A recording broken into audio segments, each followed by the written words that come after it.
Bueno, buenos días, muchísimas gracias. Primero, mil disculpas por el cambio de orden de las presentaciones, pero los vuelos se complicaron hoy. Así que bueno, vamos a hablar de un tema que a mí me pareció súper interesante y les voy a explicar por qué comencé a meterme en algo de esto. Un buen día fui a la consulta del médico pediatra de mi hija y el médico pediatra, un gran amigo mío, me pregunta y me dice que tiene un paciente de 14 años cuya mamá viajó a los Estados Unidos y en un test de farmacia de exploración genética le detectaron que tenía 70% de probabilidades de cáncer de páncreas. Entonces, que él quería saber qué podía hacer con ese resultado. Y mi pregunta fue que no podía hacer absolutamente nada. Entonces comenzamos a hacer una revisión y un trabajo sobre la importancia de estos test de prescripción directa o de autoprescripción o estos test directos a pacientes, que es una tendencia que tiene más o menos 20 años en el mundo y que va ingresando cada vez más en los países de América Latina. El Direct Test to Client nace de un concepto comercial, que es cómo se pueden eliminar las cadenas de distribución dentro de la compra de un producto, bien o servicio. Y eso aplica muy bien cuando nosotros compramos por Amazon o compramos por Temu, por ejemplo, directamente ropa o zapatos o tecnología. Sin embargo, ese concepto ha sido trasladado a la medicina de laboratorio y ustedes pueden ver aquí que cuando trabajamos sobre ese concepto, seguramente lo que va a pasar es que se rompe este ciclo de los test de laboratorio, que es el ciclo habitual, donde debe haber un prescriptor de la prueba que con alguna razón clínica prescribe el uso de una prueba diagnóstica basado seguramente en alguna probabilidad pretest y que a través de esa indicación quiere mejorar su probabilidad de detección diagnóstica, incrementar su probabilidad post-test o disminuir la probabilidad post-test para confirmar o descartar una sospecha diagnóstica. En este contexto, el concepto general del manejo de un ciclo de vida de prueba diagnóstica se ve absolutamente alterado y por ende implican riesgos potenciales para el uso de la información y para la toma de decisiones médicas sobre poblaciones abiertas, ¿no es cierto? Si uno mira, por ejemplo, el uso irracional de pruebas diagnósticas, el otro día revisaba unos datos que me consultaron porque resulta que a alguien se le ocurrió en unos test de ingreso a oficiales del ejército en Ecuador hacer un tamizaje de enfermedades autoinmunes con ANA. Terrible. Y entonces, como hacían ANA con inmunofluorescencia, con un punto de corte 1 en 80, tenían más o menos en 30% de pacientes positivos para ANA. Y ese era un criterio de descarte de ingreso de los aspirantes a las escuelas de formación militar, lo cual era francamente una estupidez. Porque sabemos que los test de ANA en población o los anticuerpos antinucleares se expresan en población abierta sin que necesariamente impliquen enfermedad autoinmune, ni que necesariamente implique que una positividad de un ANA de hoy signifique el desarrollo de una enfermedad autoinmune mañana.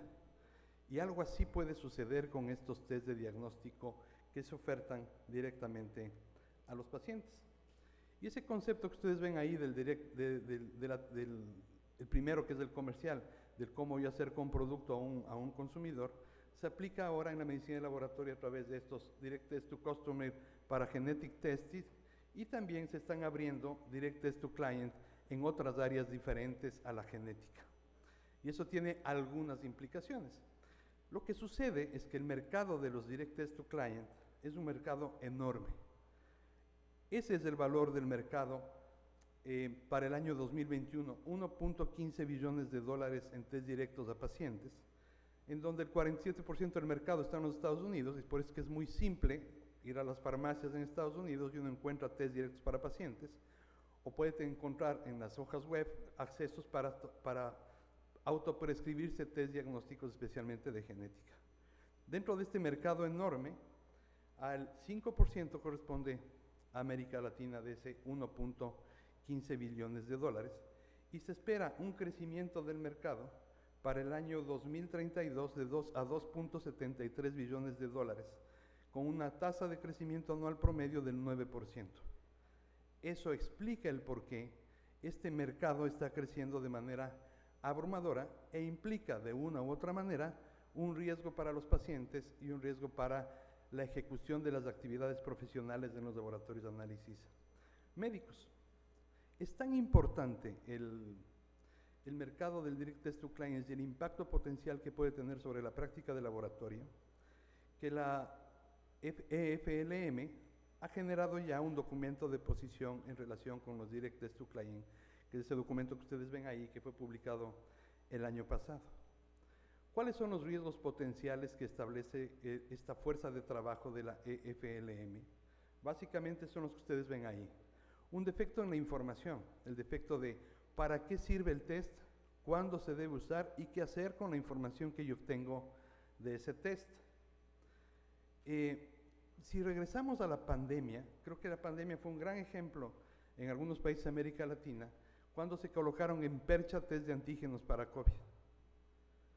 Y entonces el test de antígeno para COVID colocado en percha con autorización sanitaria generó una serie de errores en el manejo de la prueba diagnóstica, ¿no es cierto? Incluso habían tiktokeros que salían en TikTok y decían, usted quiere ir a visitar a su abuela en Navidad, hágase un test de antígeno y si el de antígeno es negativo vaya a visitarle a su abuela, desconociendo que la carga viral en la nasofaringe guarda relación directa con la presencia de síntomas. Por ende, un paciente asintomático, la probabilidad de tener un resultado falsamente negativo era extremadamente alta y lo que hacíamos era favorecer o incrementar el riesgo de transmisión de enfermedad a poblaciones de riesgo. El uso racional de la prueba implica entonces necesariamente saber el valor de uso de la prueba diagnóstica. Por otro lado está que no se pueden controlar todos los errores de la cadena de valor, ¿no es cierto? Yo no puedo controlar todos los errores en el preanálisis, en el análisis y peor en el posanálisis. Desde el tipo de muestra, cómo se colecta, cuáles son las condiciones ideales de colecta o de transporte dependiendo del tipo de test de atención directa a paciente, así como todos los controles que yo debería ejecutar sobre el ensayo. Si lo hago yo en mi casa o si lo hace un tercero, que puede ser o no un laboratorio de análisis médicos. También significa un problema en relación con el gasto innecesario de bolsillo en temas sanitarios y sobre una presión innecesaria de buscar condiciones de salud que son transferidas a las personas. Hay un montón de test de Direct Test to Client que están orientados a condiciones de vida saludable. Test de fitness, por ejemplo, test nutricionales, por ejemplo, que incluyen condiciones de intolerancia alimentaria. Imaginen ustedes que a un adolescente o un niño menor de 5 años se le ejecute un test de estos y se detecte que tiene una intolerancia a la albúmina y caiga en una madre aprensiva que decida suspender todo aquello que tenga proteína de huevo. ¿Cuál es el impacto que tiene eso sobre la salud y el desarrollo del niño sin que exista una evidencia clínica que justifique una intervención nutricional? ¿Cuál es el impacto potencial que tenemos sobre esto? El otro tema es que no están regulados. En los Estados Unidos existen autorizaciones de FDA para test de atención directa a pacientes y para dispositivos de toma que se colocan en percha para toma directa a pacientes. Un ejemplo reciente es la autorización que generó la FDA para los dispositivos de autotoma para papilomavirus en los Estados Unidos, lo cual, digamos, desde un punto de vista epidemiológico, podría significar un avance en términos de poder cubrir más población con riesgo de poder ser tamizada sobre riesgo de cáncer cervicuterino. Pero no se considera la posibilidad de poder cerrar el círculo.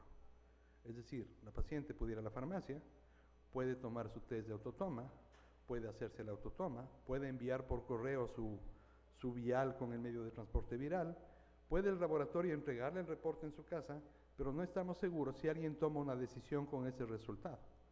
Además que está claro que todos los protocolos de papilomavirus recomiendan no solamente la identificación de papilomas virus de alto riesgo 16-18 y otros de alto riesgo, sino que debe tener un cotest con citología líquida, porque la citología líquida y el hallazgo de la genotipificación son las que condicionan la conducta de seguimiento o la conducta terapéutica, de tal manera que perdemos de alguna manera el control, ¿no es cierto?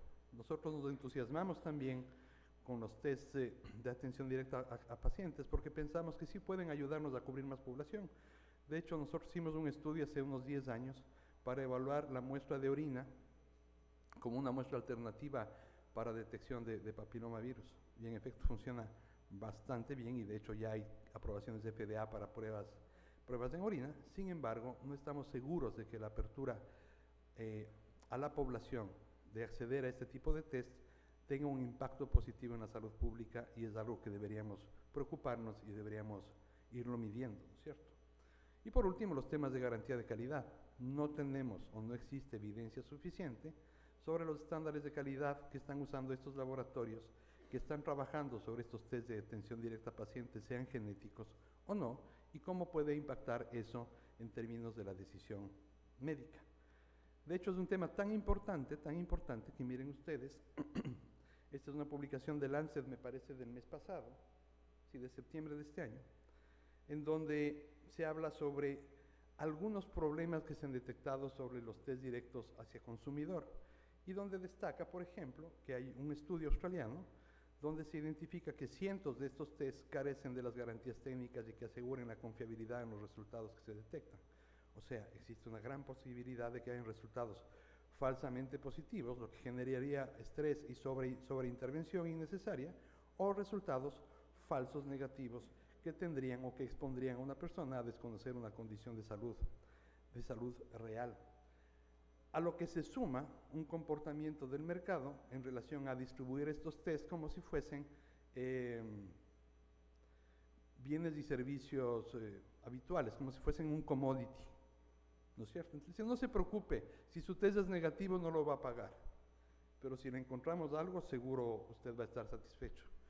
Si a mí me tamizan en una prueba 40 enfermedades crónico-degenerativas, lo más probable es que tenga alguna positiva o algún riesgo de tener esta condición, como todos los riesgos que tenemos las personas por condiciones genéticas o por condiciones de exposición a factores de riesgo, pero la presencia de una mutación puntual no significa necesariamente el desarrollo de la enfermedad, porque hay que trabajar en otras cosas, ¿no es cierto?, en la penetrancia del gen, y hay que entender también todos los factores de riesgo adicionales que promueven la expresión de esta carga genética. Entonces, ¿qué es lo que sucede en estos modelos de Direct Test to Client? Que van a ver que hay varios tipos de modelos que están descritos en esta publicación. Y este es el modelo clásico, ¿no es cierto?, el modelo brain to brain, donde está, sí, eso. Está medio difícil de manejar esto. Bueno, hacia un lado, sobre la base de la clínica, la decisión de la prescripción de la prueba diagnóstica. Y esto es algo súper importante, ¿no es cierto? El día de ayer, un colega de SINLAB España hablaba sobre test genéticos y hablaba de la importancia de tener el contexto clínico para la prescripción del test genético, la selección del juego de genes a buscar o la decisión de hacer un exoma completo. Entonces, miren, la base de la clínica decide la prueba diagnóstica, y sobre esa prueba diagnóstica prescrita se transmite al laboratorio, quien ejecuta toda la actividad, ¿no es cierto?, desde el preanálisis, del análisis, del posanálisis, y entrega al cerebro del prescriptor la información para la toma de decisión médica. Y sobre esa toma de decisión médica se establecerá seguimientos, diagnósticos, pronósticos o tratamientos que pueden ser personalizados o pueden ser clásicos y tradicionales. El tema es que cuando se trabajan con test directos a pacientes, puede haber un escenario como este, escenarios de autotoma, ¿no es cierto?, donde no existe clínica, no existe prescriptor, el prescriptor es el propio paciente que a su buen criterio decide ejecutarse un test.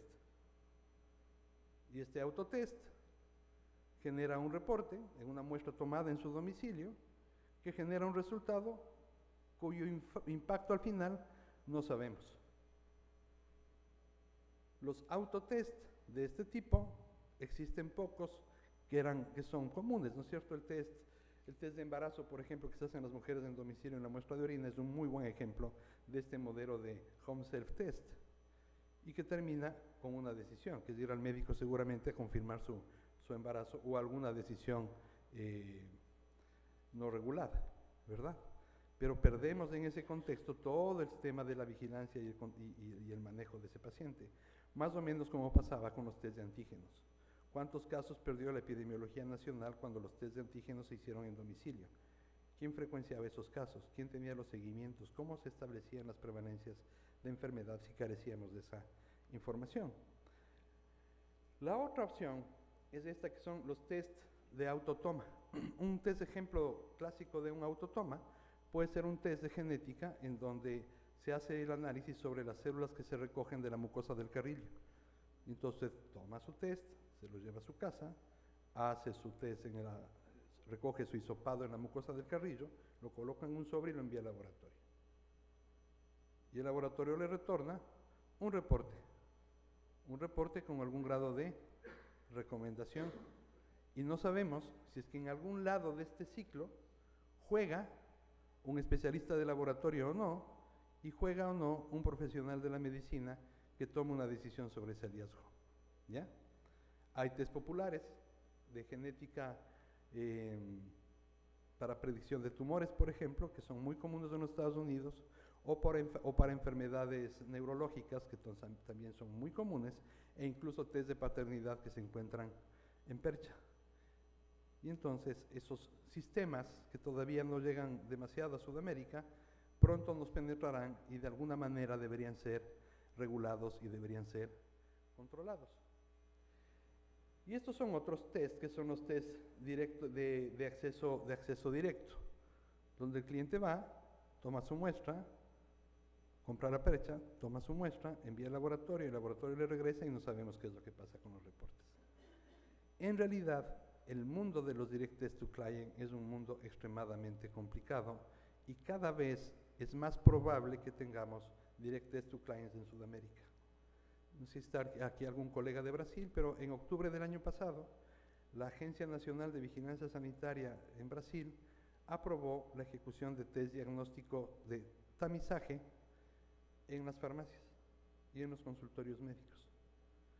Estos test diagnósticos de tamizaje son point of care testing, que no son los point of care testing tradicionales, sino que incluyen química clínica, incluyen marcadores tumorales, incluyen hormonas, incluyen biometrías hemáticas en point of care testing que van a estar disponibles en farmacia y que implican un riesgo potencial para la salud pública en términos de qué hacemos con esa información y quién controla la calidad de lo que se hace en estos test de farmacia que están entrando ya en Brasil. De hecho, la Sociedad Brasilera y Control Lab están diseñando un programa que se llama Control de Calidad Lote a Lote para tratar de al menos controlar que estos point of care testing funcionen dentro de estándares de calidad mínimos desde el punto de vista analítico.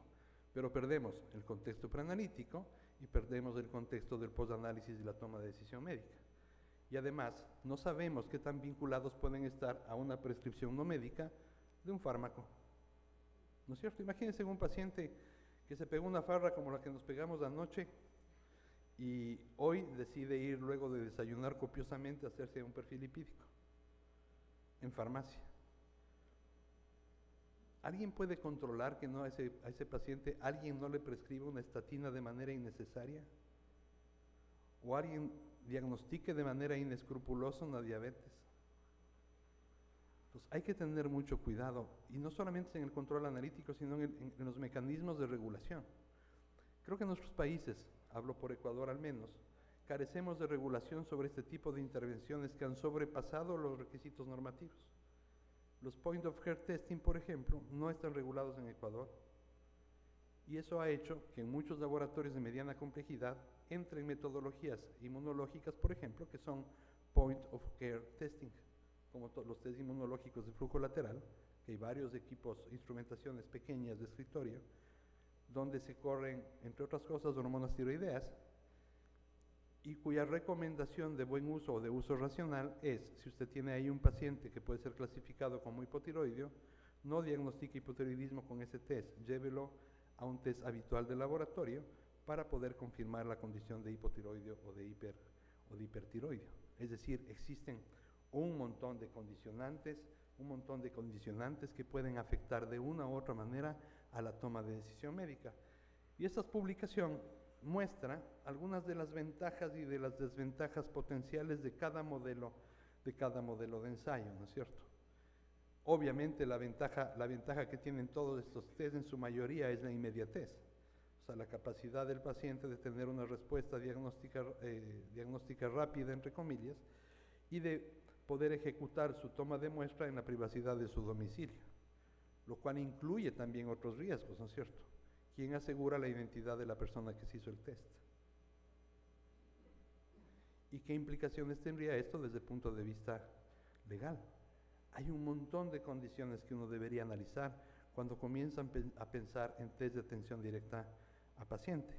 Si usted entra a googlear en internet, usted seguramente va a encontrar un montón de test de salud deportiva, de nutrición, de fitness, vinculados a pruebas genéticas. Muchas de ellas no son metodologías que tengan los estándares de calidad y de confiabilidad que nosotros necesitamos. Miren cómo se hablan aquí sobre los riesgos potenciales en el manejo de las muestras, por ejemplo, como sus beneficios, los riesgos potenciales de no tener el soporte clínico para la toma de decisión de la selección del test, en la preparación del preanálisis en una muestra, en una persona que no es entrenada, cómo estamos seguros que esa muestra fue colectada de la manera adecuada, ¿no es cierto? Recuerden un montón de problemas que había con los autotest de antígeno y también los problemas que podrían haber con otras metodologías de autotest, como por ejemplo las de mucosa de Carrillo u otras muestras biológicas o líquidos biológicos que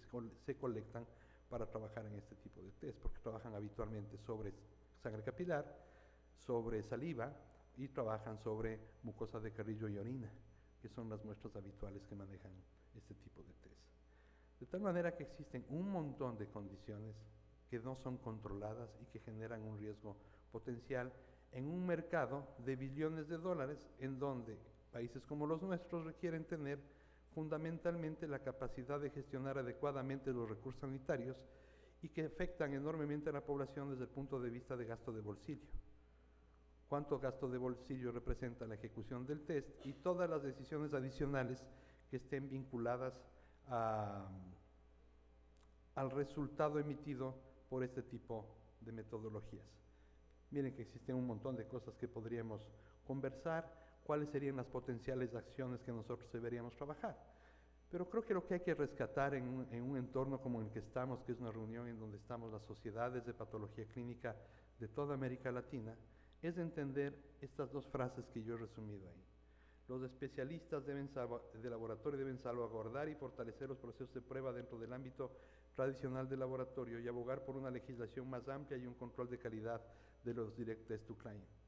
Deberíamos ser agentes proponentes de medidas regulatorias que nos permitan controlar este tipo de test en el mercado. No vamos a impedir que existan, porque va a ser muy complicado impedir la existencia, pero sí debemos trabajar en regularlos, cómo ejecutamos las regulaciones.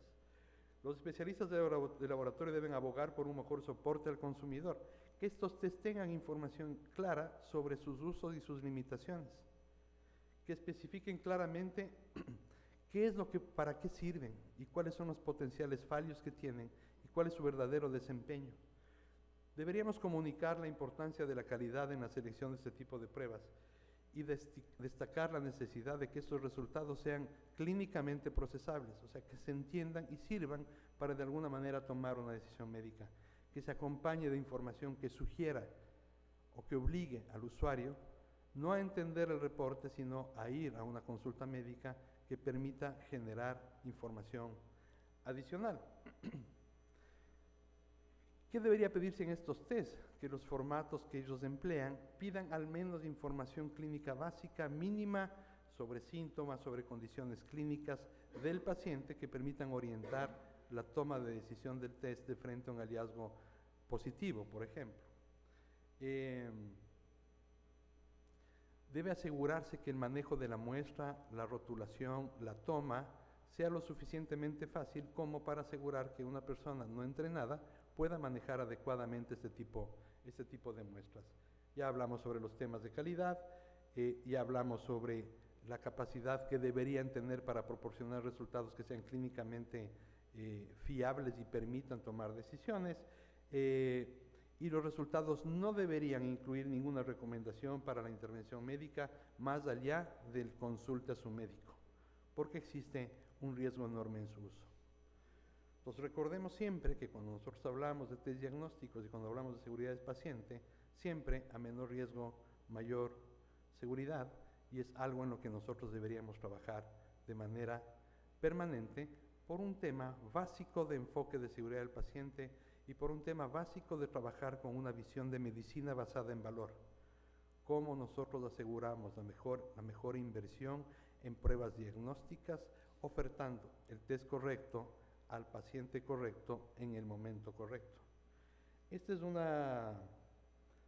histograma que fue tomado del PubMed usando las palabras claves del Direct Test Customer Testing, y ven más o menos, hay 100 publicaciones anuales sobre esto desde el año 2021 más o menos. Perdón, 2020, desde el año 2000.